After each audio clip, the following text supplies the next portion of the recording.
자, 함수의 극한의 성질에 대한 얘기를 해줄게요. 자, 극한이라고 하는 건 뭘 들어있는 걸 극한이라고 하죠? 극한은 결국 리미트라는 게 들어가 있으면 우리는 극한이라고 합니다. 자, 그래서 우리는 극한의 성질하고 비교되는 게 뭔가 했더니 사실은 나중에 얘기했지만 이거랑 비교되는 게 시그마의 성질이 있어요. 자, 우선 밑에 보시면요. 이렇게 돼 있네요. 표를 보시면 fx와 gx가 다음처럼 이렇게 극한을 취하죠. 근데 중요한 게 뭐냐면 알파와 베타의 실수로 나온다. 다른 말은 뭐죠? 둘 다 뭐 한다? 수렴한다는 얘기죠. 자, 수렴하지 않으면요. 아래쪽엔 네 가지의 성질은 만족하지 않습니다. 반드시 수렴한다는 조건에서만 만족해요. 자, 그러면 fx와 gx가 지금처럼 합해져 있을 때 각각 분리시킬 수도 있고요. 실수배가 되어 있을 때도 밖에 분리시킬 수 있고요. 곱일 때도 나눗셈일 때도 분리시킬 수가 있어요. 특히 세 번째, 네 번째 언제요? 두 개가 리미트가 서로 수렴할 때만 가능합니다. 그럼 이거와 비교될 수 있는 게 시그마인데요. 시그마가, 자, 지금 보시면 시그마는 an 플러스 bn이 있으면 어떻게 할 수 있죠? 시그마 an 플러스 시그마 bn 되죠. 물론 이거 마이너스면 마이너스도 됩니다. 시그마 an에다가 만약에 k가 붙어 있으면 우리는 k 곱하기 시그마 an도 되죠.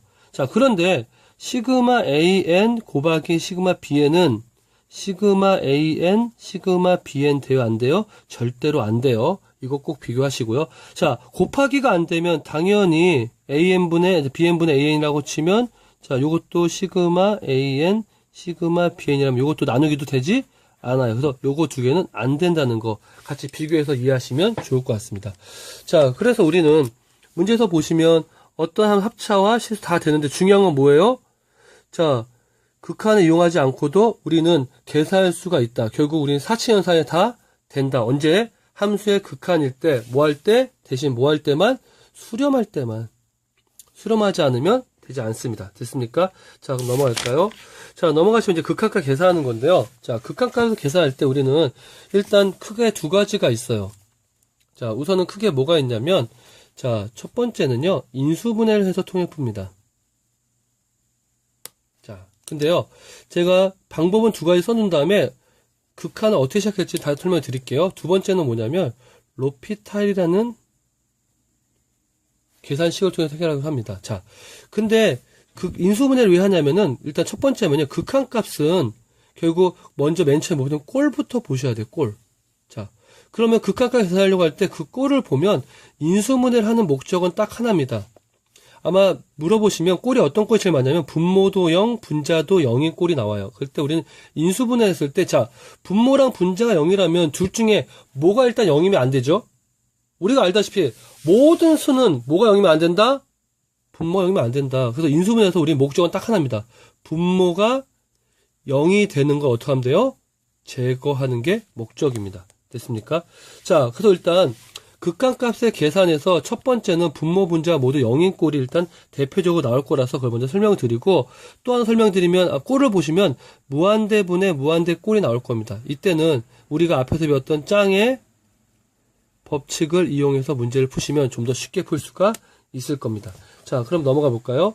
자, 일단 보시면 문제에서 분모 분자가 모두 어떤 꼴일 때 분모도 0, 분자도 0. 저는 이렇게 봅니다. 응꼴.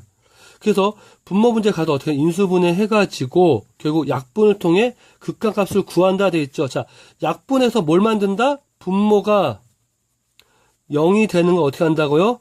제거합니다. 그러니까 분모 0이 되는 항을 지워버리는 거예요. 자, 그러면 한번 볼까요?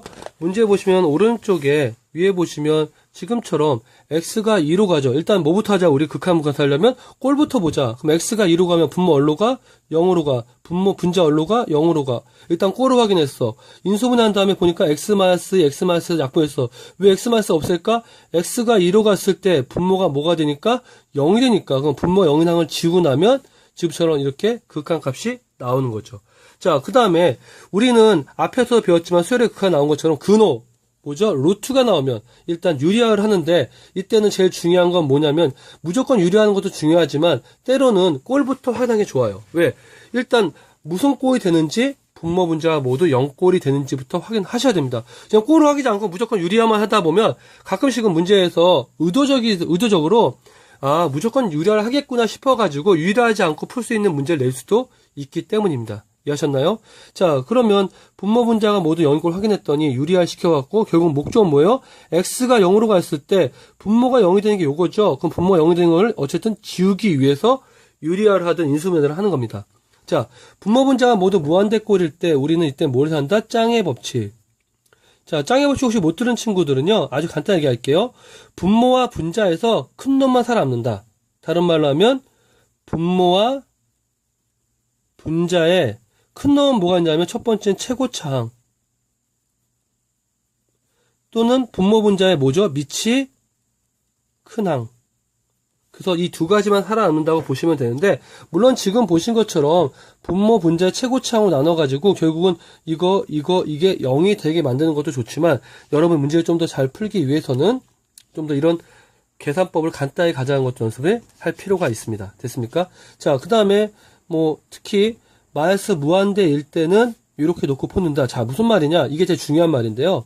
우리가 무한대분의 무한대꼴을 할 때 반드시 x는 무한대로 가는 것만 익숙하기 때문에 마이너스 무한대로 바꾸면 마이너스 x를 t로 치환하면 우리는 x가 마이너스 무한대로 갈 때 t가 무한대로 가는 익숙한 형태를 만들 수가 있겠죠. 그래서 우리의 가장 중요한 목적은 자, 밑에 보신 것처럼 x가 마이너스 무한대로 가는 것보단 궁극적은 뭐가 돼요? 쭉 가다 보면 t가 무한대로 가는 꼴을 만들어줘서 우리가 알고 있는 방향에서 문제를 풀 수 있도록 정리하는 게 필요합니다.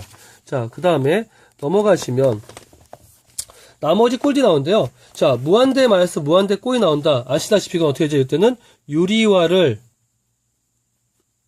한 후에 어떻게 만들어요? 반드시 유리화를 하고 나서 자, 우리는 무한대 마이너스 무한대 무한대 꼴을 하면 어떻게 한다? 유리화를 하면 어떻게 한다? 무한대분의 무한대 꼴을 만든다. 이것만 잘 기억해 주시면 될 것 같습니다. 자, 여기서 밑에 보니까 노란색 글씨로 써 있으니까 보시면 되죠. 자, 함수의 대소관계 오른쪽 볼게요. 함수의 극한의 대소관계가 나오는데요. 함수의 대소관계를 보시면 자, 여기에서 보면 fx와 gx의 각각의 수렴값이 알파 베타일 때 자, 함수식이 크면 부등호의 방향도 일치하는 것처럼 보이는데요. 요건 일단 조금 오해할 수 있는 게 있어요. 자, 예를 들면 fx가 gx보다 작을 때요. 여러분들은 항상 함수의 부등호의 방향이 수렴값의 부등호 방향과 같다고 생각하시는데요.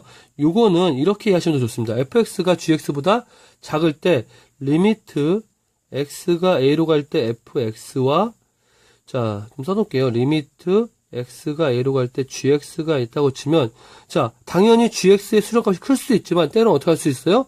같을 수도 있어요. 됐습니까? 예를 하나 들어보면 fx가 x분의 1이고요.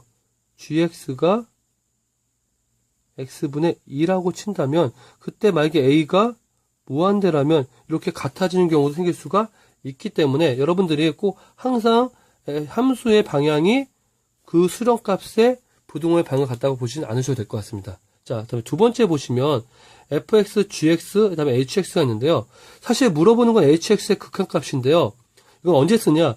요게 뭔지 모를 때. 다른 말로 하면 여기에 극한값을 구하기 힘든데 반면에 fx와 gx는 상대적으로 극한값을 구하기가 쉬울 때 우리는 다음같이 hx의 극한값을 구하기 위해서 fx와 gx의 범위를 hx의 범위를 fx, gx의 범위를 표현해주고 그 양쪽에 있는 극한값이 알파라면 당연히 알맹이에 있는 가운데 것도 알파라는 걸 설명해 주는 겁니다.